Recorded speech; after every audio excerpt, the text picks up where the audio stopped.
بسم اللہ الرحمن الرحیم۔ سورہ بقرہ کی 38 نمبر آیت پر آج ہم بات کریں گے۔ اس میں 3 باتوں کو بڑی اہمیت کے ساتھ بیان کیا گیا ہے۔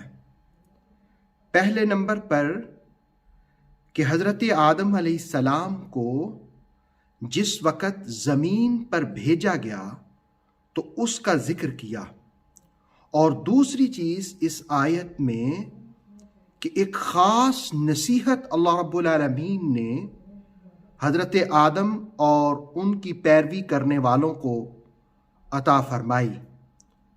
اس نصیحت کے نتیجے میں تیسری چیز ہم جانیں گے کہ اللہ رب العالمین کن نعمتوں سے نوازتا ہے اور نوازا ہے۔ سب سے پہلے بات، ہم اس آیہ مقدسہ کا ترجمہ جاننے کی کوشش کرتے ہیں۔ ارشاد باری ہے، قلنا، ہم نے کہا، اہبطوا، اتر جاؤ، منہا، اس سے، جمیعا، تم سب کے سب۔ قلنا اہبطوا منہا جمیعا، ہم نے کہا اتر جاؤ اس سے تم سب کے سب۔ We said go down from it, all of you. قُلْنَا اهْبِطُوا مِنْهَا جَمِيعًا. We said live it, paradise, and settle in the earth. فَإِمَّا، پس جب، يَأْتِيَنَّكُمْ، تمہارے پاس آئے، منی، میری جانب سے، ہدن، ہدایت، گائیڈنس۔ فَإِمَّا يَأْتِيَنَّكُمْ مِنِّي هُدًى، پس جب تمہارے پاس آئے میری جانب سے ہدایت، and when comes to you guidance from me، فَمَن تَبِعَ، جس نے اس کی پیروی کی، اس ہدایت کی پیروی کی، ہدایہ، وہ ہدایت پائے گا۔ Whoever follow my guidance، جس نے میری ہدایت کی پیروی کی، ہدایہ، وہ ہدایت پائے گا۔ پھر اس کو نعمت کیا ملے گی؟ فلا خوف علیہم، اس پر کوئی خوف نہیں ہوگا، ولا ہم یحزنون، اور نہ ہی وہ غمگین ہوگا۔ فلا خوف علیہم ولا ہم یحزنون، اس پر نہ کوئی خوف ہوگا اور نہ ہی وہ غمگین ہوگا۔ There will be no fear concerning them, nor will they grieve۔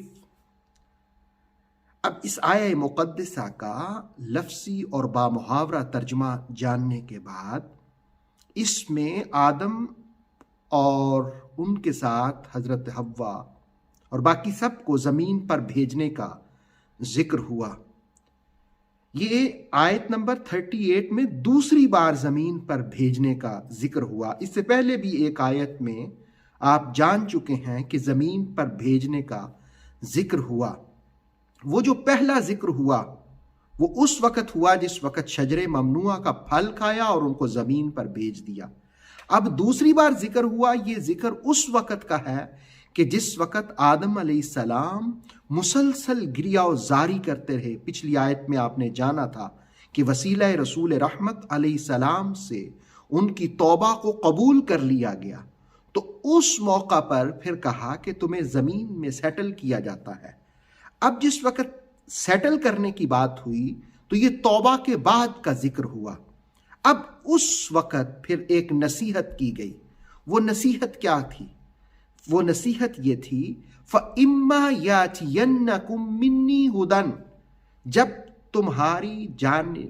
تمہارے پاس میری جانب سے ہدایت آئے تو جو اس کی پیروی کرے تو وہ ہدایت پائے گا۔ اب ہدایت کی پیروی کا حکم دیا گیا۔ کس کو حکم دیا گیا؟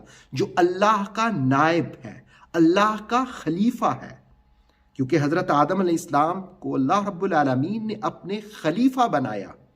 یہاں تفسیر تبصرہ کے اندر مفسر قرآن علامہ سید ریاض حسین شاہ صاحب نے ان باتوں کا ذکر بھی کیا کہ خلیفہ کو کن باتوں کو علم ہونا چاہیے۔ ایک تو یہ کہ جو نائب ہوتا ہے، خلیفہ ہوتا ہے، اس کو پتہ ہوتا ہے کہ بارگاہ ایزدی میں اس کا مقام کیا ہے، اور دوسرے نمبر پر خلیفہ کو اپنی صلاحیتوں اور اہلیتوں، ایبلٹیز کا بھی علم ہوتا ہے، اور تیسرے نمبر پر اس کو یہ بھی معلوم ہوتا ہے کہ اس کا علاقہ کون سا ہے، کس جگہ پر اس نے اپنی ہدایت جو اللہ کا حکم ہے اس کا نور بکھیرنا ہے۔ اور چوتھی بات، خلیفہ کو یہ بھی معلوم ہوتا ہے کہ اللہ کے حکم امر کون سے ہیں اور نواہی کون سی باتیں ہیں، کن باتوں سے منع کیا گیا، اور یہ جو اوامر اور نواہی کا بیان ہے میرے مخاطب کون لوگ ہوں گے۔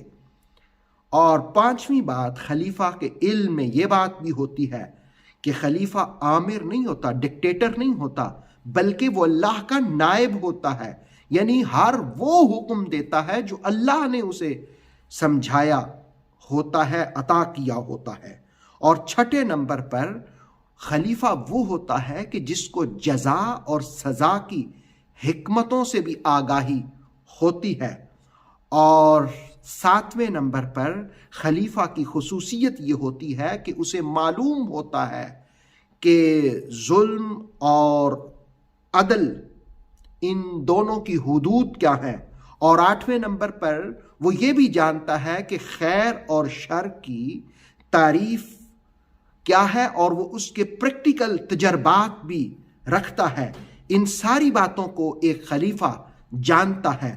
اسی کا ذکر اللہ رب العالمین نے قرآن حکیم میں یہاں کیا، فَإِمَّا يَأْتِيَنَّكُم مِّنِّي هُدًى فَمَن تَبِعَ ہدایہ، کہ جس نے ہدایت کی پیروی کی وہ ہدایت پائے گا۔ اور پھر اس کے بعد جو تیسرے نمبر پر ان کو انعام ملے گا، وہ نعمتیں کیا ملیں گی؟ فَلَا خَوْفٌ عَلَيْهِمْ وَلَا هُمْ يَحْزَنُونَ، نہ ہی ان پر کوئی خوف ہوگا اور نہ ہی وہ غمگین ہوں گے۔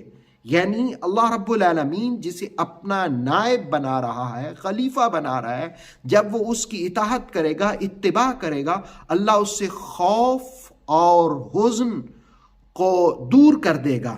یاد رکھیے کہ دو اعمال یہ بربادی کرنے والے ہوتے ہیں۔ ایک وہ بندہ بھی کچھ نہیں کر پاتا جو ہر وقت خوف میں مبتلا ہو یا جو حزن میں مبتلا ہو، تو اللہ رب العالمین نے فرمایا جب تم میری راہ پہ چلو گے میں خوف بھی دور کر دوں گا، میں حزن کو بھی دور کر دوں گا۔ اللہ رب العالمین اس آیت کی برکتیں ہمیں نصیب فرمائے، اور اس پر عمل کرتے ہوئے اللہ رب العالمین ہمیں ہدایت کو اپنانے کی توفیق عطا فرما کر ہمارے خوف اور حزن کو دور فرمائے۔